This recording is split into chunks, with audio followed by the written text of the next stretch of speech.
예, 뭐 원유 선물 리튬 같은 경우에 거래 중지와 재개를 이어가고 있는 상황인데 여전히 괴리율이 높고 그만큼 개인 투자자들은 여전히 관심을 가지면서 뭐 위로든 아래로든 특히 아래쪽으로 많이 베팅을 하고 있는 것 같긴 한데 요즘에는 그렇습니다.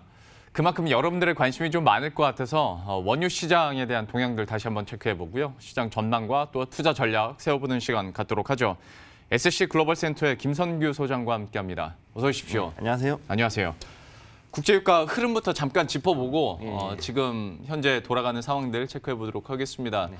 우리가 좀 쉬는 동안에도 참 많이 올랐었고 지금까지 어떻습니까? 지금 이제 약간 회복세로 돌아가는 거는 맞는데 여기서 이제 잠깐 저항을 만났다고 보거든요. 네. 그래서 이제 한 20에서 25불대 정도에서 이제 30불대로 넘어가는 요 과정에서 지금 저항선을 만나가지고 어제 같은 경우도 26불대를 넘었다가 다시 새벽에 23불대로 지금 떨어져가지고 이렇게 와 있거든요. 예. 네, 그래서 요걸 봤을 때는 지금부터 그 어느 정도 그 미국이 러시아나 사우디 같은 다른 나라하고도 어느 정도는 좀 조율을 해야지만 30불대까지 안착하지 않을까 저는 그렇게 보고 있습니다. 예. 장중에 사실 변동성도 여전히 큰 상황이고 그동안에 워낙 많이 떨어졌으니까 급반등하는 것도 있겠습니다만은 지금 어쨌거나 감산을 전제로 해서 좀 이렇게 반등을 했던 건데 그렇죠. 네. 갑자기 오펙이 또 증산이었어요. 이건 또 왜 그러는 겁니까? 이게 좀 말씀드리면 좀 웃기는 건데 예. 그동안에 그 오펙이 특히 이제 사우디가 그동안 그 셰일 업체들한테 한 4, 5년 동안에 걸쳐 가지고 감산하면은 미국 셰일 업체들이 기름을 풀고 이래 가지고 가격을 다시 원위치 시키는 그랬죠. 그걸 한 4, 5년 동안 당했단 말이죠. 예. 거기다가 자기들이 이제 감산하자 그랬는데 러시아는 또 감산 자기들은 안 하고 오히려 사우디가 한 두세 배 이상 자기 목표 쿼터보다 더 많이 감산을 했기 때문에 그동안에 쌓였던 게 되게 많았단 말이에요. 그랬죠. 그리고 또 그만큼 또 손실이 많았는데 이번에 그 올해 러시아하고 그 오펙 플러스에서 추가 감산 합의를 하는데 결렬이 되고 나니까 네. 그러고 나가지고 오히려 야 이제는 최대량 물량으로 증산하자 가지고 오히려 유가를 20불대까지 거의 10불대까지 떨궈버리고 그다음에 예. 실제로는 5월물 같은 경우 WTI 5월물은 마이너스 40불이라는 예. 희한한 그 가격대까지 받지 않습니까? 네네. 네, 그런 일들이 이제 벌어지고 난 다음에 이제 지금은 어느 정도는 회복은 됐는데 문제는 여기서 오펙이 이제는 까꿀로 셰일 업체 같이 미국이 네. 이제 급한 건 지금 미국이란 말이에요. 예. 미국이 이제 어떻게든 감산해가지고 미국에서 생산하는 물량을 좀 줄이고 그 다음에 그래서 어느 정도 한 30불대까지만 해서 그러면 거의 31달러 정도가 되면은 셰일 업체가 그 분기가 되니까 네. 그 손익 분기점에서 브레이크 이븐이 되니까 거기까지만 일단 올리려고 하는데 올리려 그러면 기회는 이따다 그러고 이번에는 사우디가 까꿀로 기름을 들이다보는 거죠. 네네. 네, 지금 그 모습이 다시 나온 거예요. 그러니까 애초에 사실 사우디가 원했던 그 그림대로 돼 가는 것 같긴 한데 왜냐하면 또 미국이야 지금 도산 업체들이 실제로 셰일 업체들 나오고 있으니까 네네. 뭐 그럴 수는 있겠습니다만 이게 엇박자가 자꾸 나니까 유가가 쉽게 반응하기 쉽지 않겠다라는 생각도 들고 지금 미국의 원유 재고 관련해서도 계속 떨어질 때 얘기가 많이 됐었잖아요. 네네. 지금 상황은 그러면 어떻습니까? 지금 봤을 때는 이제 29개 주 중서부 29개 주가 이제 재개를 하고 있잖아요. 예. 그러면은 이렇게 되면은 충분히 앞으로 재고 그 미국에 있는 그 오일 재고, EIA 재고는 이제 조금씩 줄어들 수 있을 걸로 보고 있어요. 왜 그러냐면은 우리가 생각하는 것과는 달리 미국에서 상당한 그 원자재, 그다음에 농산물, 그다음에 공산품의 상당수가 이 중서부에서 생산이 되고 있습니다. 예. 그러면 이것들이 동부나 서부에 있는 대도시로 퍼지고 그다음 거기에서 수출이 되는 이런 구조로 가는데 쉽게 얘기해서 생산하는 그 근원이 지금 해결이 어느 정도 되고 거기에 재개가 되고 나면은 그때부터는 어디가 활약을 하냐면 롱홀 트러킹. 그래서 이제 우리가 보통 알고 있는 엄청나게 큰 트레일러 달고 있는 트럭들 있지 않습니까? 예. 얘들이 이제 엄청나게 움직이거든요. 한 번 다닐 때마다 거의 한 1000에서 1200리터씩 기름을 먹어요. 네. 애들은 그렇게 대량으로 퍼먹는 애들이 이제 막 움직이기 시작하면은 이런 그 원유는 빠르게 줄어듭니다. 네, 그래서 제가 봤을 때는 요거는 이제 어느 정도 소비는 일어날 걸로 보고 있고 현재까지 했을 때 5억 3,220만 배럴까지 일단은 확보가 이제 재고가 있는 상태이기 때문에 예. 지금 현재 민간이라든가 다른 쪽으로 봤을 때도 최소 1억 배럴, 많게는 2억 배럴 가까이 충분히 더 아직은 더 수용할 수 있는 여력은 있다고 보고 있습니다. 그러니까 사실 거의 다 차긴 했었는데 그래서 네. 여력이 있네 없네 얘기를 많이 했었는데 그래도 어쨌거나 수요가 좀 늘어나면서 그리고 소비가 늘어나면서 생각보다 재고량은 막 그렇게 기하급수적으로 늘진 않고 있다 정도로 저희가 이해를 하면 될 것 같은데 그렇죠. 그러면 지금 이 지나가는 이 국면에서 또 이제 증산이라는 새로운 뉴스가 나왔으니 어디가 그러면 주도권을 잡을까요? 지금까지 우리가 요 한 5분 동안 얘기했던 걸로는 사우디 쪽으로 좀 유리하게 가는 것 같긴 한데 어떻습니까? 사우디도 지금 근데 미국한테 약점 잡힌 게 크게 두 가지가 있어가지고 예. 문제가 되는데 첫째는 뭐냐면은 미국에 파는 그 미국에다가 전략 비축유로 파는 그 가격하고 인도나 중국에 파는 가격하고 달랐어요. 네. 그래 바가지를 씌웠죠 미국에다가. 네. 그러다 보니 이게 지금 들통이 나가지고 현재 사우디하고 지금 이 부분에서 협의를 하고 있어요. 네. 그래서 여기에서 미국이 사우디의 그 두바이유 수출을 저희 받지 않고 그 대신에 거기에 들어간 전략 비축유 물량을 전부 미국의 오일 메이저들한테 다 줘버렸단 말이죠. 그렇기 때문에 지금 현 상태에서 사우디가 더 이상 이제 미국하고 빨리 협상을 하지 않으면은 진짜 걔네들은 밥상 위에까지 원유를 들고 있어야 되는 상황이 오는 거예요. 예. 예, 그러니까 걔네들은 조만간 협의를 이제 다시 할 거로 봅니다. 예. 그러니까 지금까지 겉으로 봤을 때는 그래도 사우디가 나름대로 미국의 협조적이고 말을 잘 들었다고 생각했는데 나름 뒤통수를 친 거고 네. 뭐 사우디 입장에서 봤을 때는 나름대로의 생존 전략이었을 테니까 그런데 지금 이게 공론화되다 보니까 좀 이것도 쉽지 않은 상황이 돼버렸는데 잠깐 미국 얘기하고 앞으로 유가 전망 더 해보도록 하자면 지금 미국 상황은 어느 정도로 봐야 됩니까? 지금 좀 심각하게 받아들여야 되는 상황입니까? 지금 이제 피크를 4월 22일에 지나가고 난 뒤에 지금 한 3주 정도 지났지 않습니까? 네. 그리고 나서 어느 정도 잦아드는 형태를 보이고 있고 전체적인 통계를 봤을 때 가장 많이 사망자가 나왔던 주가 3개, 즉 뉴욕, 뉴저지, 그다음에 미시간, 그다음에 캘리포니아, 플로리다 이런 식으로 해가지고 쭉 나왔단 말이죠. 예. 근데 여기서 이제 사망자 숫자가 이제 어느 정도 줄어들 만큼 줄어들었어요. 그리고 현재 상태에서 봤을 때는 이제 곧 최소한 6월 초 정도가 되면은 대부분의 그 경제 활동은 재개가 될 걸로 저는 네. 보고 있습니다. 그렇게 되면은 경제 활동의 재개가 굉장히 큰 의미를 갖는 것이 지금까지 한 2, 3개월 사이에 그냥 그 쉬었더니 그 물량이 이만큼 몇 억 배럴이 쌓였단 말이죠. 네. 그랬는데 이거를 소비하는 것도 한 1, 2개월이면 금방 다 소비를 한다는 얘기예요. 그러면은 미국이라는 나라가 얼마나 많은 물자를 소비를 하고 그 다음에 또 그거를 돌려가면서 나라를 운영했는지가 이번에 오히려 여실히 보였기 때문에 네. 그렇다면 이걸로 봤을 때는 실제로는 우리가 지금 어쩌면은 미국은 지금보다 더 강하게 그 자체적으로 고립 정책으로 들어가면서 엄청 그리고 이제는 기름값이 떨어졌기 때문에 네. 굳이 금리를 낮추지 않더라도 무제한으로 돈을 뽑아낼 수 있는 여건이 조성이 됐단 말이죠. 그러면 이걸 가지고서 그 자체 이미 85%의 내수만 가지고 돌아가는 미국 경제가 앞으로 더 크게 돌아갈 확률이 높아졌다라고 봐야 되는 거죠. 그러면 러시아는 어떻게 됩니까? 러시아 같은 경우는 이번에 오히려 두둑에 맞을 확률이 큰 것이 예. 이제 여름이 다가오고 있기 때문에 천연가스까지도 이제 가격이 떨어질 확률이 크거든요. 예. 원래 이제 천연가스 같은 경우는 이게 계절주 같은 성격을 가지고 있어가지고 초겨울에서부터 한 1월 정도에 보통 가격이 한번 탁 튀어오르고 그때 만약 튀어오르지 못하면 1년 내내 가격이 그냥 바닥을 기는 특성을 그쵸, 가지고 예. 있단 말이죠. 근데 지금 이번에 여름이 역대 최대로 더운 시즌이 되고 아직까지도 발전소는 가스 발전보다는 석탄 발전이 많다 보니까 네. 그 석유 수요, 정확히 하면 천연가스 수요가 줄어들었기 때문에 오히려 천연가스는 가격은 더 떨어질 거라고 저는 보고 있습니다. 단기적으로. 그래서 이거는 좀 어떻게 보면은 이쪽에 관련된 파생을 들어가시는 분들은 조심해야 되는 거죠. 굳이 뭐 질문이 지금 밑에 내려가고 있는 질문이 글로벌 석유 전쟁의 승자니까 굳이 뭐 순위를 매기자는 건 아닌데 뭐 미국은 자체적으로 돌아가는 시스템이 워낙 방대하니까 그렇다 쳐도 그러면 러시아와 사우디의 지금 관계가 좀 역전될 수도 있다고 보세요? 저는 일단은 그거는 그렇게 그럴 여지는 적다고 보고 있습니다. 왜냐하면 러시아가 그동안에 그 약속을 어기고서는 사우디를 굉장히 골탕을 많이 먹였죠. 예, 그렇기 때문에 이번에 화가 나가지고서 이제 사우디가 증산을 한 건데 만약에 여기서 말을 이제 더 합의가 안 된다 그러면 다시 또 사우디는 기름값을 떨구기 위해서 엄청나게 증산할 거란 말이에요. 네. 근데 솔직히 말씀드리면은 미국 입장에서는 기름값이 더 내려가면 좋으면 좋았지 나쁘진 않단 말이죠. 그런 상태니까 미국은 방관할 것이고 그러면 러시아하고 사우디가 알아서 협의를 해야 되는 상황이 지금 도착한 겁니다. 이렇게 해서 글로벌 원유 시장에 대한 어떤 줄다리기 그리고 상황들은 체크해봤는데 그러면 이제 국내 적용을 시켜보도록 하겠습니다. 일단 국제 유가 관련해서 이제 한국 기업들의 어닝 쇼크들도 좀 나오고 있는 것이 사실이지 않습니까?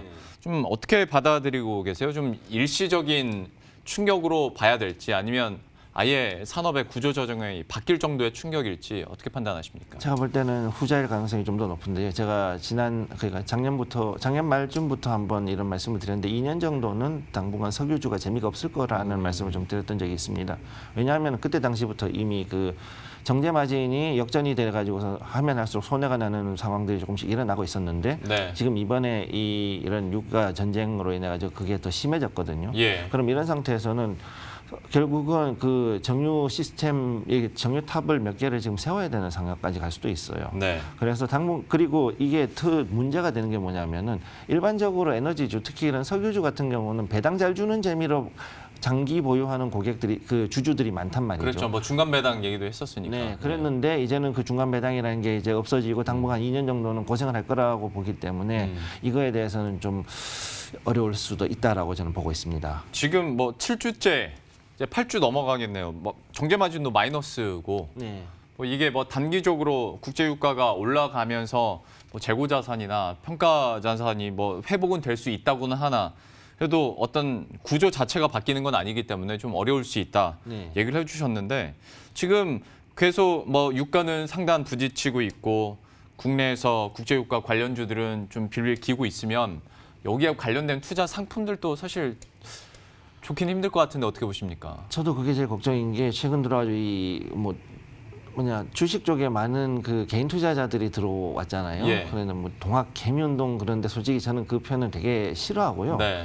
그 개인 투자자들이 굉장히 좀 스마트해졌다. 저는 일단 그 정도로까지는 표현을 하고 싶어요. 예. 그래서 이제 주식 쪽에도 어느 정도는 이제 상당히 그 지능적으로 그 이제 투자를 하고 상당히 그 어떤 전략을 가지고 움직이는 것처럼 보이는데 네. 이제 문제는 이 자금들이 파생으로 들어왔을 땐 이야기는 달라진다는 거죠. 그렇죠. 네, 그래서 저는 가장 걱정인 거는 ETN으로 들어오는 자금들은 제가 봤을 때 굉장히 좀 신중하지 않았다라고 저는 그렇게 평가하고 싶습니다. 예. 개인적으로는. 그거 얘기 조금 더 해보죠. 원유 선물 ETN 같은 경우에 네. 그러니까 괴리율이 쉽게 좁혀지질 않고 있지 않습니까? 그렇죠. 그만큼 그러니까 수요가 계속 받쳐준다라는 걸 수도 있을 텐데 네. 좀 여기에 대해서 특히 개인 투자자들이 여전히 여기에는 좀 관심을 갖고 있다는 방증이기도 해서 네. 어떤 투자에 대한 조언 한마디만 좀 해주시죠.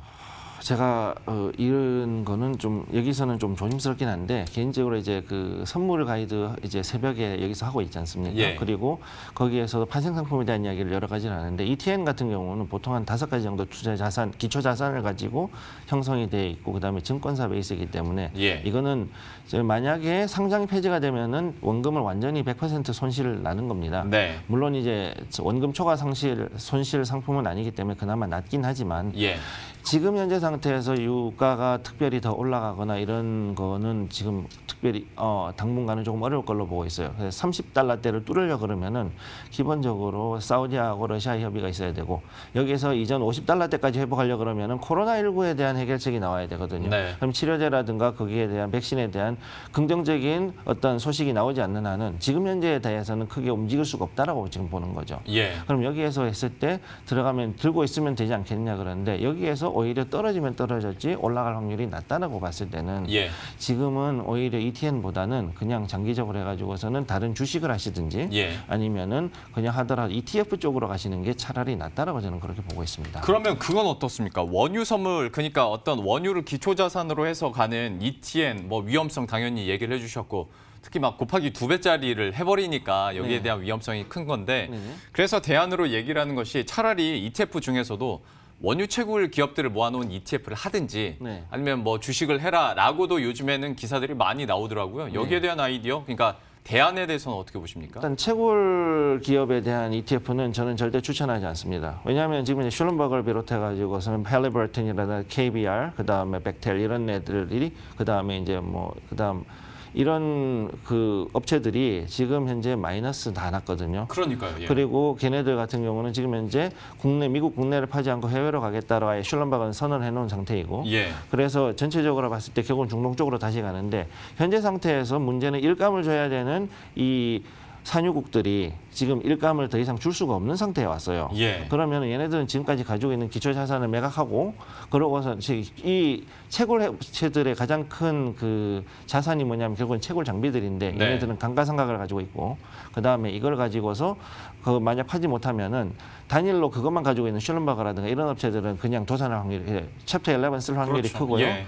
거기 그다음에 차라리 할리버튼이나 KBR 같이 다각화해 가지고서는 멀티내셔널로 가는 이런 업체들이라면 차라리 나은데 그런 게 아니라 그러면은 그쪽으로 들어가지 하는 것은 추천하지 않습니다. 그러니까 단순하게 생각해서 예. 기업들 상황도 지금 좋지가 않고 유가가 크게 뭐 급반등할 가능성도 높지가 않은데 네. 저는 요새 왜 이렇게 많이들 이런 관련한 기사가 나오나 싶어가지고 네네. 제가 하지 말라고 하는 것보단 그래도 소장님께서 좀 이런 경고성 메시지를 해주시는 게 나을 것 같아서 한번 여쭤봤었는데 네네. 또 하나 산 넘어 산인 게 천연가스 ETN으로 또 수요가 그렇게 몰린다고 해요. 그러니까 제가 그것도 어떻게 봐야 됩니까? 제가 이건 정말로 뭐라고 말씀을 드릴 수가 없는 게 그러게요. 방금 말씀드렸지만 이 천연가스가 특성이 계절주기 때문에 지금 여름이 되면은 보통 일반적으로 이 가스 가격은 떨어지거든요. 예. 근데 더 문제는 뭐냐면은 이번 여름은 특히나 더 덥기 때문에 예. 이 수요가 그렇게 늘어날 수가 없는 상태예요. 그리고 아무리 물론 더워지니까는 가스 발전을 많이 해야 되니 가스 발전소 쪽으로 수요가 들어가지 않겠냐 하는 사람들도 있는데 지금까지는 아직 화력은 절대적으로 석탄이 더 앞서 있거든요. 예. 그러면은 지금 같은 상태에서는 제가 볼 때 천연가스는 내려갈 확률이 더 높다고 보기 때문에 이거에 대해서 뭐 인버스를 하겠다 뭐 두 배 인버스 하겠다 뭐 이러시는 분들도 있는데요. 예. 이거 어떻게 될지는 지금 현재 미국 내에서도 올라간다 내려간다 굉장히 분분하고 있어요. 예. 그러니까 이거에 대해서는 함부로 투자하시면 안 된다고 저는 봅니다. 예. 기본적으로 이런 ETN 같은 파생들은 진짜 투자 자산 운용사를 딴 전문가들이 그 파생 상품을 섞어 가지고 헤징을 하고 혹은 예. 이거 가지고 레버리지를 하면서 이 금융공학적으로 해 가지고 설계를 해서 들어가는 포트를 짜기 위해서 만드는 것이지 일반 개인 투자자가 들어 가지고 함부로 하기에는 이거 굉장히 위험한 폭탄이라는 얘기죠. 예. 예. 그러니까 그 소위 뭐 기사나 아니면 대안 투자 전략을 세워주시는 분들이 원유 ETN이 워낙 위험하니 원유 채굴 기업 ETF로 가라라고 정말 그냥 단순하게 생각해서 이렇게 제시하는 것처럼 어떤 개인 투자자들도 주식에서 한번 털리고 원유에서 한번 털렸으니 이번엔 천연가스로 그냥 단순하게 옮기는 것도 있지 않나라는 생각도 들고 좀 답답한 마음이 있는데 여기에 대해서 위험성에 대해서는 계속 강조를 해주시는 거네요. 예, 솔직히 이 천연가스 ETN으로 간다면 잘못하면은 우리는 이제 동학개미군은 우금치를 만납니다. 우금치전 두 골이 납니다. 분명히. 예. 그렇기 그리고 때문에 안 되는 거죠. 그 2배짜리란 게 그러니까 1+ 오르고 1+ 떨어지면 이게 본전인 게 아니잖아요. 아니죠. 오히려 더 손실을 볼 수 있는 가능성이 있고 네. 원금 손실은 당연한 거고 그렇죠. 하다 보니까 위험성이 크고 개인 투자자들이 접근하기에는 사실 쉽지 않고 불과 한 3, 4개월 전까지만 해도 전혀 모르던 투자 상품들이었는데 어떻게 하다가 이렇게 개인 투자자들의 자금들이 몰리고 있나 모르겠습니다. 좀 조심하십사 하는 마음에 저도 계속 질문을 드리고 비슷한 내용으로 또 답변을 주셨는데 그러면 이제 좀 장기적인 관점에서 넓혀보도록 하겠습니다. 그러니까 어떤 투자의 포트폴리오를 다변화시키는 관점에서 봤을 때 ETF 투자를 해야 한다면 좀 어느 쪽으로 바라보고 계십니까? 일단 저는 ETF 투자를 그러니까 일반 개인 투자자들한테 저는 권해드리지는 않습니다. 우선은 그거를 물론 ETF라는 것이 이제 증권화가 돼가지고서 어느 정도는 위험성을 많이 줄인 것이지만 네. 그럼에도 불구하고 이 ETF들이 종종 이제 이 여러 가지 변수를 줘가지고 이베라든가 레버리지라든가 인덱스, 이베 레버리지 뭐 인덱스 이런 걸로 걸리게 되면은 네. 이거에 대해 가지고 어떤 식으로 섞는 그런 능력이 없다면은 쉽게 얘기해서 어느 정도 이런 그 투자 상품에 대해 가지고 지식이 있고 그 다음에 이것이 어떤 기초 자산이 어떻게 움직이는가 그것들을 정확하게 모른다면은 이거를 건드리면 안 되는 거죠, 사실. 대부분이 그러니까 다른 ETF도 마찬가지지만 그 ETF 안에 어떤 기업이 들어가 있는지 다 모르는 분들도 많으실 거예요. 그러니까 제가 이거를 말씀드리는 게 투자는 반드시 본인의 책임으로 하는 거지 않습니까? 그런데 그거에 대해 가지고서 핵폭탄 하나 줘놓고 자 이거 터지면 아주 멋있으니까 한번 터트려봐 해서는 가져오는데 다 죽어버리면 어떻게 되겠어요? 그렇죠. 그거란 말이죠. 지금 예. 모습은 그거란 얘기예요. 예. 예. 장기 관점에서도 그러니까 ETF 투자를 그렇게 썩 추천하진 않는다. 네, 저는 이거보다는 차라리 주식을 들어가는 유망주를 찾아서 실적이 좋은 주를 찾아서 예. 거기에다가 투자를 하면서 가는 것이 오히려 더 낫다고 보는 거죠. 그럼 우리가 어쨌거나 뭐 국제유가나 원유 얘기를 하고 있었으니까 네. 이와 관련해서 주식 투자할 만한 게 있습니까? 원유나 이쪽으로 해서 할 것은 제가 봤을 때는 현재로는 그렇게 많지는 그렇죠. 않아요. 예. 근데 대신에 이제 저는 이제 그거는 이쪽보다는 현재로서는 유가라든가 이쪽은 회복이 되는 때까지는 현금을 들고 보유하고 계시는 게 낫고 아니면 이거보다는 다른 쪽에 유망한 주식을 찾아보시는 게 낫다고 저는 아예 생각해요. 다른 업종? 아예 다른 업종을 보셔야 되는 거예요. 아, 지금 현재 지금 현재 이 오일 메이저들을 비롯해 가지고 그 전 세계 유가 시장은 완전히 지금 지옥입니다. 네. 네. 특히나 미국 같은 경우는 셰일 오일 업체들이 도산했다 그러는데 사실 거기는 도산도 많이 하지만 새로운 기업도 창업을 많이 하고 있기 때문에 우리나라하고는 달라서 네. 그거를 이야기하는 건 좀 이제 조금 다른 측면이거든요. 그런데 현재 오일 업체들은 이제 크게 구조 조정이 들어간다고 보셔야 돼요. 그래서 오일 메이저들이 이 지금까지 부동산을 임대해가지고서는 얘네들한테 거의 무상으로 임대를 해줬단 말이죠. 예. 땅을. 예. 그리고서는 지금까지 셰일 업체들이 거기서 5만 가지 기술을 다 써가지고 지금의 프래킹 기술을 10년 동안에 걸쳐서 개발했단 말이에요. 네. 그럼 그렇게 해가지고 지금 이제 그걸 뽑아내가지고 하고 있는데 그럼 여기서 어느 정도 그 기술이 나왔고 저거 하고 있으니까 오일 업체들은 자 그러면은 그동안 임대를 무상으로 줬으니 부동산 임대를 무상해줬으니 그럼 거기에 대해 가지고 한 거하고 너네들 가채 굴권하고 뭐 이런 거 기술 거 다 해서 얼마 쳐줄 테니까 먹고 너희들 손 떼거라 이제 이렇게 나왔는데 여기는 이제 다른 작은 업체들은 어쩔 수 없이 지금 압박을 받아서 하는데 네. 큰데 뭐 옥시덴탈이나 이런 데는 그렇게 못하겠다 이러고서 워런 버핏하고 붙어가지고 지금 싸움이 났단 말이죠. 예. 그러면 이런 거 같은 경우는 좀 기다려 봐야 되는 거예요, 사실은. 예. 예, 원유, 국제유가 관련해서 관심은 많은데 설사 관심이 많다 하더라도 직접 개인 투자자들이 그 관심만 가지고 투자하기에는 쉽지 않은 상품인 건 분명해 보입니다. 마지막으로 국제유가 어떤 전망이나 밴드에 대해서 한번 얘기를 해보도록 할 텐데 네.